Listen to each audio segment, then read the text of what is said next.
You think you deserve that money? That trust fund belongs to Tiffany now. She's better than you'll ever be."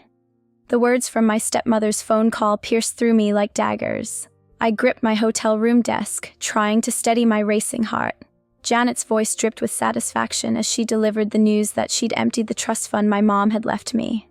"My name is Gabriella Mitchell, and at 28, I thought I'd finally escape the toxicity of my family dynamics. I work in pharmaceutical sales, which keeps me traveling across the country most weeks. It should have been just another Tuesday in Minneapolis, preparing for tomorrow's client meeting. Instead, I was listening to Janet gloat about stealing my inheritance. "Thanks for letting me know," I replied calmly, my voice betraying none of the rage building inside me. I could almost see Janet's smug expression falter at my composed response. She'd expected tears, pleading, or anger, anything but this quiet acceptance. "That's all you have to say," Janet pressed, clearly disappointed by my reaction. "Tiffany needs that money for her wedding and new house. You're just going to waste it on your meaningless sales career." I thought about my mom who'd passed away when I was 16. She'd built a successful business from nothing and left me the trust fund to pursue my own dreams. Dreams Janet, who married my dad just 2 years after Mom died, had been trying to get her hands on ever since. "Is there anything else?" I asked, keeping my voice level. The silence on the other end was telling. What Janet didn't know was that 6 months ago, I'd had a conversation with Mr. Harrison, my mother's old lawyer. He'd warned me about some suspicious inquiries Janet had been making about the trust. Together, we'd put safeguards in place, legal protections that would make any unauthorized access not just impossible but prosecutable. "You've always been such a disappointment," Janet spat, trying one last time to provoke me. "Your stepsister deserves this more than you ever did." I ended the call and looked out my hotel window at the Minneapolis skyline. My hands were shaking, but not from fear. Everything was documented. Every call, every attempt, every manipulation. Janet had finally overplayed her hand, and I was ready. Living with Janet was like walking on eggshells. After my mom's death from cancer when I was 16, my dad seemed desperate to rebuild our family. He married Janet just 2 years later, bringing along her daughter Tiffany, who was 13 at the time. The tension was immediate and suffocating. My mom had built her pharmaceutical consulting business from scratch, working tirelessly to ensure my future was secure. The trust fund she left me wasn't just money, it was her legacy, her way of protecting me even after she was gone. But Janet saw it differently. To her, it was an unfair advantage I had over Tiffany. "Your mom wouldn't want you to be so selfish," she'd say, trying to guilt me into sharing the inheritance. "We're all family now." But we weren't family, not in the way that mattered. While my dad buried himself in work to cope with his grief, Janet systematically worked to push me to the sidelines. Tiffany became the star of our household. Every achievement, no matter how small, was celebrated lavishly. Meanwhile, my academic scholarships and business school acceptance went practically unnoticed. Janet made sure my dad only saw what she wanted him to see. The real wake-up call came during my college graduation. I'd finished top of my class, landed a prestigious job, and done it all while working part-time. My dad couldn't make it because Tiffany had a minor cold. "She needs her father right now," Janet had insisted. That's when I knew nothing would ever change unless I changed it myself. I moved out the next day and focused on building my career. The trust fund stayed untouched, not because I didn't need it, but because accessing it meant dealing with Janet's interference.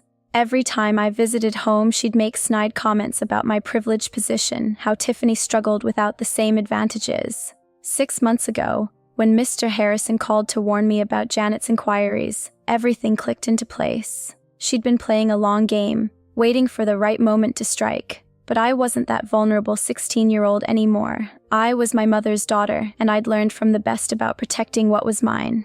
The trust fund wasn't just about money. It represented everything my mom had worked for. Sitting in my hotel room that evening, I pulled out the small photo I always carried of her. She was smiling, confident, the kind of woman I'd always aspired to be. The trust fund was meant to be my safety net, my chance to take risks and build something of my own, just like she had. I dialed Mr. Harrison's number, my fingers steady despite the anger still coursing through me. He answered on the second ring, his voice familiar and reassuring. "Janet finally made her move," I said, cutting straight to the point. She claims she's transferred everything to Tiffany. I was expecting this, he replied. I got an alert about attempted access to the account this morning. Don't worry, Gabriella. The additional security measures we put in place worked exactly as planned. Every attempt was logged and documented. I let out a breath I hadn't realized I was holding. So nothing's actually been transferred? Not a penny, he confirmed. But we've got her dead to rights on attempted fraud. The documentation is bulletproof. Would you like me to proceed with the next steps? I thought about all the years of manipulation, the snide comments, the way Janet had slowly poisoned my relationship with my dad. She'd been so confident in her plan, so sure of her control over the situation, that she hadn't even considered I might be 2 steps ahead. Yes, I said firmly. It's time to end this. Send the evidence to the family lawyer and copy my dad on everything. I want him to see exactly what his wife tried to do. Consider it done, Mr. Harrison said. And Gabriella? Your mother would be proud. She always said you were smarter than anyone gave you credit for. After hanging up, I opened my laptop and booked an earlier flight home. My client meeting would have to wait. I had a family matter to attend to, and this time, I would be the one in control. I landed in Boston the next morning. The autumn air crisp and biting. My dad's house, the one I grew up in, looked exactly the same, but something felt different. Maybe it was me. I'd called ahead to let him know I was coming, but I hadn't mentioned Janet's phone call. Some conversations needed to happen face to face.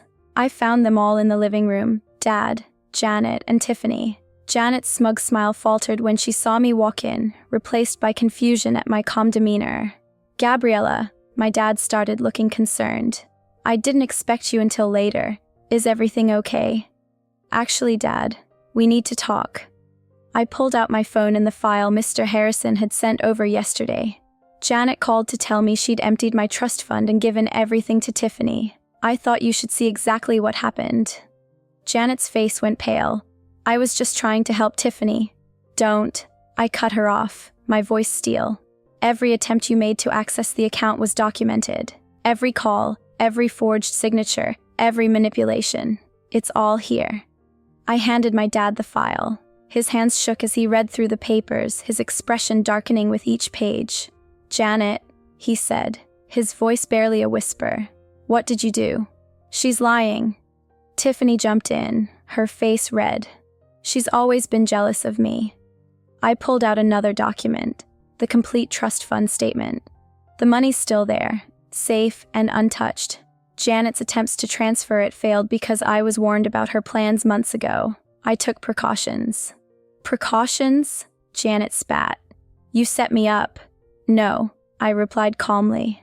I protected what was mine, just like my mom taught me to do. The silence in the room was deafening as my dad read through each document. Every manipulative email Janet had sent to the bank, every forged signature attempt, every calculated move she'd made to steal my inheritance. It was all there in black and white. I did this for our family, Janet protested, but her voice wavered. Tiffany needed... Stop, my dad's voice cracked. Just stop, Janet. These documents... You tried to forge my signature. You lied to the bank. You... He looked up at me. His eyes filled with a pain I hadn't seen since my mom died. Gabriella, I had no idea. Of course you didn't, I said softly. Janet made sure of that. Mr. Harrison had organized everything chronologically, showing years of Janet's attempts to undermine my relationship with my father, all while trying to get her hands on my trust fund. The latest document showed her failed attempt to transfer the money, along with her subsequent angry calls to the bank. This is ridiculous. Tiffany jumped up, her face red. Mom was just trying to make things fair. Gab has always had everything handed to her. I turned to my stepsister, feeling a mix of pity and frustration. Handed to me. I worked through college, built my career from scratch, and never touched that trust fund. Mom left it to me because she wanted me to have options, just like she did. But Janet couldn't stand that, could she? Janet's composure finally cracked. You ungrateful little... I've already filed charges. I cut her off. The bank has all the evidence of attempted fraud. Mr. Harrison is handling everything. I turned to my dad. I'm sorry you had to find out this way, but you needed to know the truth. The weight of 12 years of manipulation hung in the air. My dad looked at Janet like he was seeing her for the first time, and not in a good way. The next few moments changed everything.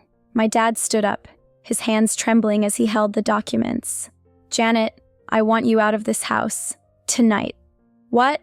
Janet's voice rose to a shrill pitch. "You can't be serious. After everything I've done for this family." "Done for this family?" My dad's voice was quiet but firm. "You tried to steal from my daughter. You forged my signature. You've been lying to me for years." Tiffany started crying, but these weren't her usual manipulative tears. She looked genuinely shocked, perhaps finally realizing the gravity of what her mother had tried to do. "The police will want to talk to you," I said to Janet. "Mr. Harrison has already filed the reports. The bank's fraud department is involved now." "You planned this," Janet hissed. "You knew I would try to access the trust fund." "No, Janet," I replied calmly. "You planned this. I just made sure I was ready when you did." I turned to my dad. "There's more. Mr. Harrison found evidence that she's been skimming money from your account too, small amounts building up over years." My dad sank back into his chair, looking devastated. I felt a pang of guilt for causing him pain, but he needed to know the truth. "Get out," he repeated to Janet. "Both of you. I'll have my lawyer contact you about the divorce." As Janet and Tiffany gathered their things, throwing accusations and tears around in equal measure, I stood quietly by the window, the same window where I used to watch for my mom to come home from work. I could almost hear her voice. "Always be prepared, sweetheart, and never let anyone take what's rightfully yours." In the weeks that followed, my dad and I had some long overdue conversations. We sat in the kitchen one evening, the same kitchen where my mom used to help me with my homework, and really talked for the first time in years. "I failed you," he said, staring into his coffee cup. "After your mom died, I was so focused on not being alone that I didn't see what was happening right in front of me. We both made mistakes," I admitted. "I could have told you sooner about Janet's behavior, but I wanted proof first. I needed you to see it for yourself." The legal proceedings moved quickly. Janet faced charges of attempted fraud and financial exploitation. She tried to paint herself as a victim, claiming she was only trying to equalize things between me and Tiffany. But the evidence was overwhelming. The bank's documentation showed years of calculated attempts to access my trust fund. Tiffany reached out to me via email, claiming she hadn't known about her mother's plans. I wasn't sure I believed her, but I understood she was struggling with her own revelations about her mother's true nature. "I'm sorry," she wrote. "I always thought you had everything handed to you. Mom made it seem like you were the privileged one. But now, I see she was just jealous of what your mom built for you." Mr. Harrison helped me set up my own business consulting firm, something I'd always dreamed of but had been too cautious to pursue. The trust fund my mom left me became the seed money for my new venture, just as she'd intended. "Your mother would be proud," Mr. Harrison told me during one of our meetings. "She always said you had her business sense and your father's heart. She knew you'd do great things when you were ready." Dad started coming by my office for lunch every week. Sometimes we talked about Mom, sharing memories that Janet had made it uncomfortable to discuss for so many years. Other times we talked about the future. He was finally starting to look like himself again, the dad I remembered from before Mom got sick. "You know what your mom used to say about you?" he asked one day. "She said you were like a diamond. Pressure just made you stronger." Life took on a new rhythm. My consulting firm grew quickly, attracting clients who appreciated my direct approach and industry knowledge. I hired a small team including Sarah, a brilliant analyst who reminded me of my mom. Same drive, same determination to prove herself.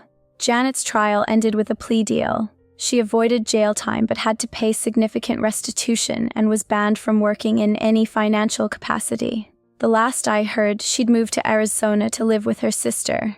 Tiffany stayed in Boston, working as a teacher's assistant. We kept minimal contact, mainly through occasional emails. Dad threw himself into rebuilding our relationship. He started sharing stories about my mom that he'd kept buried for years, how they met at a business conference, their early struggles to start her company, the late nights planning their future. Each story helped heal a little piece of what we'd lost.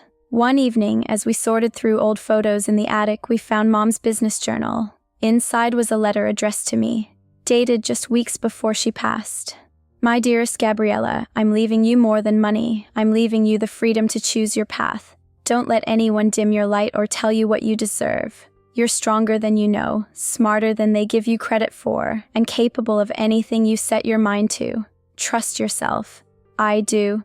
Love, Mom. Those words became my mantra as I built my business. I framed the letter and hung it in my office, a daily reminder of where I came from and where I was going. Dad retired from his job and started volunteering at a grief counseling center, helping other families navigate loss without losing themselves. Sometimes he'd consult for my firm, bringing years of experience and a perspective that complemented my approach perfectly. Looking back on those events 5 years later, I'm amazed at how much has changed. My consulting firm has expanded to 3 cities, helping pharmaceutical companies streamline their operations, just like Mom used to do. The trust fund she left me didn't just secure my future, it became the foundation for helping others build theirs. Dad retired completely last year, but he still comes by the office to mentor our younger employees. He says it keeps him connected to Mom's legacy. We have lunch every Wednesday, making up for all those years we lost to Janet's manipulation. The hardest lesson I learned wasn't about money or betrayal, it was about standing up for myself. Mom knew that one day I'd need to fight for what was mine, and she made sure I had the tools to do it. She taught me that true strength isn't about being tough, it's about being prepared and patient enough to wait for the right moment. Sometimes I visit the old house where I grew up. Dad still lives there, but it's different now. The walls have been repainted, the furniture rearranged, all traces of Janet's presence erased. In Mom's old office, which Dad turned into a library, I found her collection of business books last week. Inside one, she'd written notes about teaching me to run the company someday. I never got that chance with her, but I'm building something of my own now. Every decision I make in my business carries echoes of her wisdom. On the anniversary of my mother's passing, my father and I visited her grave together. We brought fresh flowers from her favorite garden, a tradition we had started that year. Standing there, I shared with him the letter I'd found in her journal. He read it silently, his hands trembling slightly as he held the worn paper. "She was always thinking ahead," he said softly, his voice thick with emotion. "Even when she was fighting for her own life, she was fighting for yours too." In that moment, I realized that every step I had taken to protect her legacy, every choice to stand firm, every decision to build something meaningful, was her final gift to me. "She would be so proud of you," Dad said, placing a hand on my shoulder. "And I couldn't be prouder to call you my daughter." Together, we stood in quiet reflection, knowing that while some wounds never fully heal, love and resilience have the power to transform even the deepest scars into strength.